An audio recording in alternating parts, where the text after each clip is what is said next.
Iniwan siya ng sariling pamilya, tinalikuran ng mga kaibigan, at sa araw na halos sumuko na siya sa buhay, isang aso ang dumating at ipinakita kung ano ang tunay na ibig sabihin ng katapatan. Sa isang maliit na baryo sa Mindoro, nakatira ang isang tahimik na lalaki na ang pangalan ay Rogelio. Hindi siya mayaman, hindi rin siya kilala. Isa lamang siyang simpleng mangingisda na araw-araw ay pumapalaot sa dagat upang maghanap ng pagkain para sa pamilya. May asawa siya noon, may 2 anak. Pero unti-unting nagbago ang lahat. Nang dumating ang malakas na bagyo ilang taon ang nakaraan, nawasak ang bangka ni Rogelio.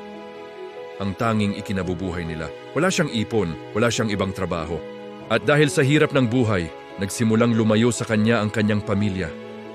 Ang kanyang asawa ay lumuwas ng Maynila upang magtrabaho. Ang kanyang mga anak naman ay sumama sa kamag-anak. Unti-unti, naiwan si Rogelio mag-isa sa lumang bahay na gawa sa kahoy malapit sa dagat. Sa una, umaasa pa siyang babalik ang pamilya niya. Araw-araw, tinitingnan niya ang kalsada sa may pintuan. Umaasa na baka isang araw, makita niyang papalapit ang mga anak niya. Pero lumipas ang mga buwan, walang bumalik. At sa bawat araw na lumilipas, pakiramdam ni Rogelio ay parang unti-unting nawawala ang liwanag ng kanyang buhay. Hanggang sa isang gabi, habang nakaupo siya sa labas ng bahay at nakatingin sa dagat, may narinig siyang mahinang iyak. Arf, arf. Isang maliit na asong gala ang nakatayo sa harap ng kanyang bahay. Payat, marumi, at tila ilang araw nang walang pagkain. Tahimik lamang itong nakatingin kay Rogelio, parang humihingi ng tulong. Sa kabila ng sariling kahirapan, pumasok si Rogelio sa bahay at kinuha ang huling tira niyang kanin at isda. Ibinigay niya iyon sa aso. At sa unang pagkakataon sa loob ng maraming buwan, may nakita siyang kumaway na buntot sa harap niya. Simula noon, hindi na umalis ang aso.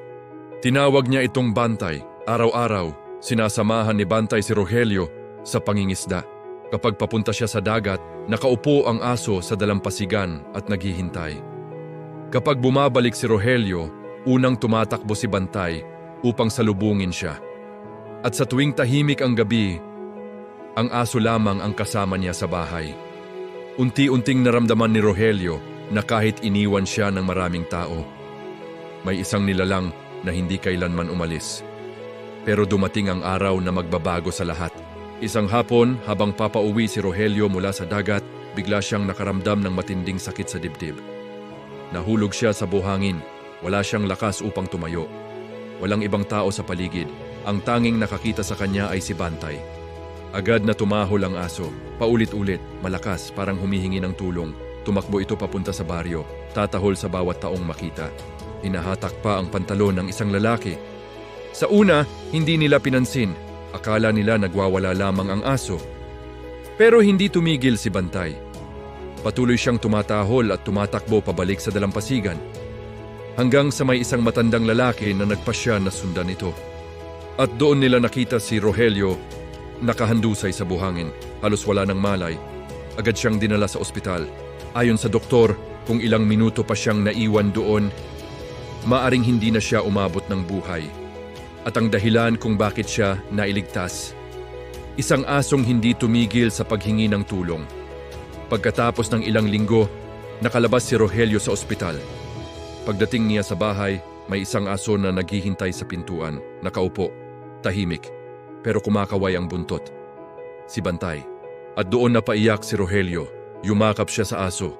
At sa mahinang boses sinabi niya, "Iniwan ako ng maraming tao, pero ikaw, hindi." Mula noon, naging kilala si Bantay sa buong baryo.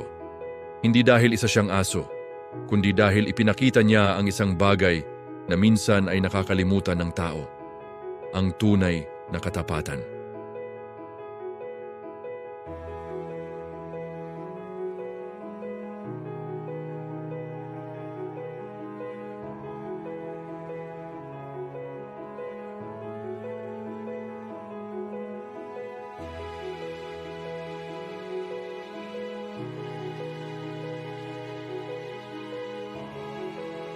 Kung ikaw ang nasa kalagayan ni Rogelio, At isang hayop ang nagligtas sa buhay mo.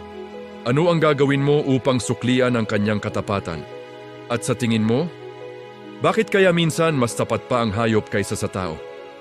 Ibahagi ang iyong sagot sa comments.